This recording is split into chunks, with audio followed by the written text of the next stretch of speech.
Hello, I'm Wendy Rinaldi and I'm the author of Get It and Get It Across. Get It and Get It Across, or GIGIA for short, is a programme to help children and teenagers get a better understanding of subjects like maths, science and geography. It's suitable for children with special needs, either in a special school or mainstream setting, with or without EHC plans, and it can be used from around year 4 at primary school into the secondary school years. Essentially, GIGIA helps pupils to understand and use concepts that are covered in order because they link. Pupils first gain an understanding through the Get It activity sequence, and then they practice communicating their knowledge in the Get It Across activity set. GIGIA can be used as part of subjects at school because it complements national guidelines. But it's fun, so it can also be used as a club at lunchtimes, after school, or in the holidays. And it can be used with home tuition.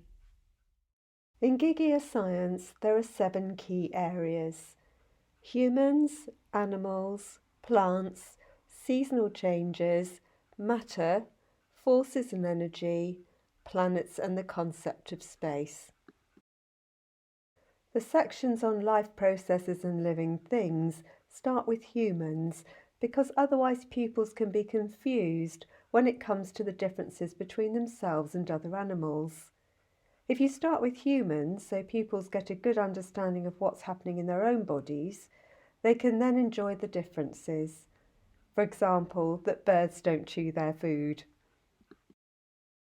These are the concepts covered in each of the areas. So I'm going to show you some of the material from the section Body Out and In.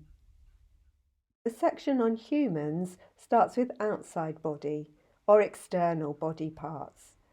Pupils can find it hard to remember all the vocabulary, so I introduce the words as a kind of family tree, starting at the top with the word body and then the main body parts, the ones children learn when they're younger, and then I make links to the smaller body parts. So the parts of the leg are called thigh, knee, shin and calf. I help pupils understand and use the outside body vocabulary with a range of fun activities that I'll show you later, and then I make the links between the external and internal body parts in the section Body Out and In. Here are a few of the pictures. So inside the head is the brain for thinking, learning, feeling, moving, speaking and more. Inside the mouth are the teeth and tongue for chewing and tasting. Inside the chest are the lungs for breathing. We take oxygen from the air and send it to the heart.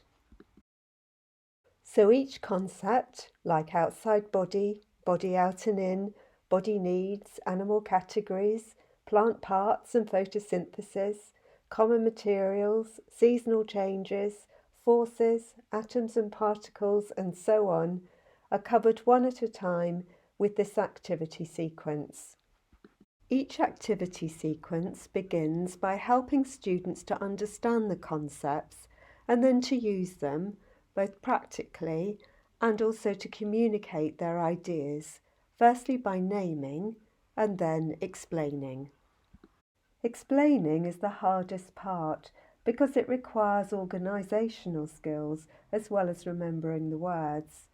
But it is important because when it comes to showing your knowledge in tests and exams, or perhaps when you want to help someone, you need to be able to communicate your learning. In body detectors, for example, the pupils are given clues and they have to choose from a selection of pictures which part of the body is being described. In later tries, they can practice describing as well as detecting. Later parts of the programme focus on particular body processes like digestion, breathing and circulation. These are a couple of fun pictures used as a memory aid for the digestive system.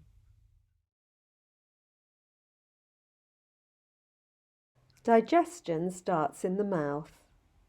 We teeth bite and help to chew food. We're the taste buds. I'm tongue. I help chew food. I taste food too with my taste buds. Underneath, I've got saliva glands. Saliva softens food. It makes food easier to swallow. Here are my saliva glands. Then, when you swallow, the food goes down me. I'm esophagus. Then it goes into the stomach. Hi, we're stomach and intestines. We take what the body needs from the food. We digest the food. This is what the GIGIA science looks like, and you can get it in book format or electronic.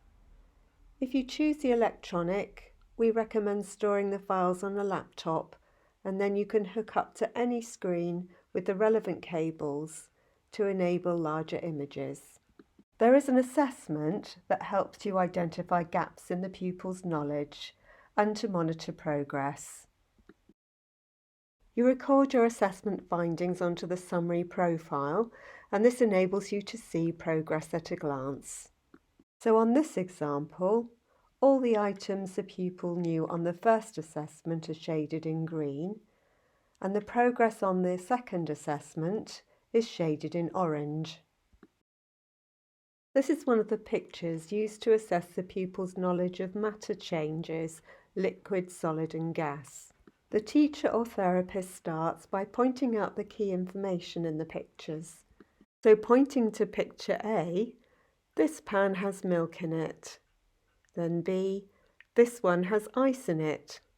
Then C, this pan has chocolate in it. And then D, and this is paper. All these things are going to be heated. Look, and you point to the flames. You've got to think about what will happen. What will happen to the milk? What will happen to the ice? What will happen to the chocolate? And what will happen to the paper? Then you end by checking the pupil's understanding, asking, show me a liquid, show me a solid, which ones will melt, which one will boil, which one will burn. The Don't Know Man picture in the centre increases the reliability of the assessment because it reduces the likelihood of the pupil guessing. I hope that's given you an idea about Get It and Get It Across Science, and if you have any questions, please get in touch. If you're interested in Get It and Get It Across Maths, you will find a film about this on my YouTube channel. Bye for now.